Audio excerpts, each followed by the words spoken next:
সাফিউল ইসলাম সাগর গত 15 বছরের বেশি সময় ধরে থ্যালাসেমিয়া রোগের সাথে লড়াই করে টিকে আছেন, কিন্তু রক্ত সংরক্ষণের জন্য তার রংপুর বা দিনাজপুর যাওয়া ছাড়া কোনো গত্যন্তর নেই। তাই গত 15 বছর ধরে সাগর রক্ত সংগ্রহের পাশাপাশি সংরক্ষণেও উদ্বিগ্ন থাকেন। আমরা থ্যালাসেমিয়া রোগী, আমাদের প্রায় 15 দিন 20 দিন 1 মাস বা 3 মাস কারো 6 মাস পর পর রক্ত দিতেই লাগে। রক্ত না দিলে আমাদের আর কোনো উপায় নাই। আমার 15 থেকে 20 বছর ধরে আমি থ্যালাসেমিয়া রোগী আছি এখন পর্যন্ত। তা এরকম বহু রোগী বেড়ে গেছে, অনেক বেড়ে গেছে নীলফামারীতে। আমাদের মেডিকেল ছাড়া, সরকারি মেডিকেল ছাড়া, নীলফামারী ছাড়া কোনো উপায় নেই। ক্লিনিকের মধ্যে কোনো আমাদের থ্যালাসেমিয়া রোগীকে অতটা করে না। তাই আমরা নীলফামারীতে আমাদের যদি একটা ব্লাড ব্যাংক থাকে তাহলে আমরা সব রোগীরা উপকৃত হই, যখন তখন আমাদের রক্তর প্রয়োজন হয়। বছর শেষের খুশি নগদে হবে বেশি। নগদ পেমেন্টে নির্দিষ্ট ক্যাটাগরির কেনাকাটায় 300 টাকা পর্যন্ত ক্যাশব্যাক। 1992 সালে সাধারণ একটি রেফ্রিজারেটর দিয়ে 250 শয্যা বিশিষ্ট নীলফামারী জেনারেল হাসপাতালে রক্ত সংরক্ষণের ব্যবস্থা করা হয়। বর্তমানে সেটিও বন্ধ। এতে ভোগান্তিতে পড়তে হয় রোগীর স্বজনদের। ধরেন যে আমি 10 বছর থেকে মেয়েটা ব্লাড দিচ্ছি, থ্যালাসেমিয়া রোগ, ধরে কখনো পাই না। আমার খুবই অসুবিধা হয়। খুব আরও রুগী আছে, তাদেরও ভালো হয়। সময় মতো রক্তদাতা না পেলে অনেকেই আবেদন জানান সামাজিক যোগাযোগ মাধ্যম ফেসবুকে। আবেদন দেখে রক্তদাতা সংগ্রহে ছোটেন সংশ্লিষ্ট স্বেচ্ছাসেবী সংগঠনগুলো। এমন স্বেচ্ছাসেবীদেরও দাবি রক্ত সংরক্ষণের মজবুত ব্যবস্থাপনা। আমরা ব্লাড ব্যাংক নীলফামারী মূলত ফেসবুক ভিত্তিক একটি পেজ, সেখান থেকে আমরা নীলফামারীতে ব্লাডের যোগানটা দিয়ে থাকি।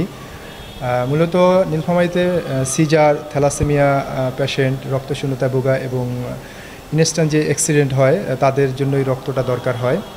যখন রক্ত দরকার হয় তখন আমাদের পেজে পোস্ট করে রক্ত চেয়ে, তখন সেই আমরা ডোনার সংগ্রহ করে আমাদের ব্লাড ব্যাংক নীলফামারীর অ্যাডমিন প্যানেল থেকে সবাই নিজ উদ্যোগে ডোনার ম্যানেজ করে আমরা সদর হাসপাতাল বা যে কোনো ক্লিনিকে গিয়ে দিয়ে আসি। একটি পূর্ণাঙ্গ ব্লাড ব্যাংকের জন্য প্রয়োজন সর্বনিম্ন 4 ডিগ্রি সেলসিয়াস তাপমাত্রা সম্পন্ন রেফ্রিজারেটর। এমন রেফ্রিজারেটর থাকলেই কেবল রক্ত সংরক্ষণ করা সম্ভব বলে জানালেন হাসপাতালের প্যাথোলজিস্ট। ব্লাড সংরক্ষণ করার মধ্যে এখানে 4 ডিগ্রি সেন্টিগ্রেডের রেফ্রিজারেটর হলেই হয়। হ্যাঁ, আর আমাদের এই যে ফ্রিজগুলো আছে এগুলো ব্লাড রাখার মতো না। সরকারি সহযোগিতা পেলে নিজেরাই একটি ব্লাড ব্যাংক প্রতিষ্ঠার উদ্যোগ নেবেন বলে জানান নীলফামারীর এই ক্লিনিক মালিক।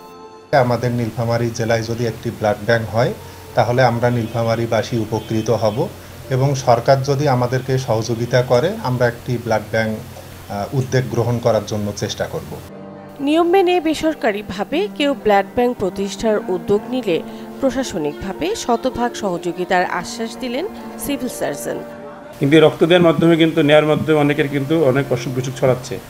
এই যে এইডস, তারপরে আপনাদের হেপাটাইটিস বি, হেপাটাইটিস সি, এগুলো কিন্তু অনেক সময় ব্লাড নেওয়ার মাধ্যমে যদি ক্রস ম্যাচিংয়ের আগে যদি ঠিকমতো ক্রস ম্যাচিং না করে, যদি টেস্ট না করে, আমরা ব্লাড নেওয়ার কিন্তু ভিডিআরএল, এইচবিএসএজি, এইচসিভি, এইচআইভি এগুলো কিন্তু টেস্ট করা হয়। এগুলো মানে স্ট্যান্ডার্ড প্রসিডিউর। কিন্তু অনেক সময় যেখানে ব্লাড ব্যাংক নেই উপজেলা লেভেলে বা গ্রাম লেভেলে, সেখানে কিন্তু এগুলো টেস্ট না করে জাস্ট খালি রক্তটা মিশিয়ে ব্লাড দিয়ে দিচ্ছে, রোগীর সাথে গ্রুপ মিললে দিয়ে দিচ্ছে। এটা আসলে কোনোভাবে ঠিক না।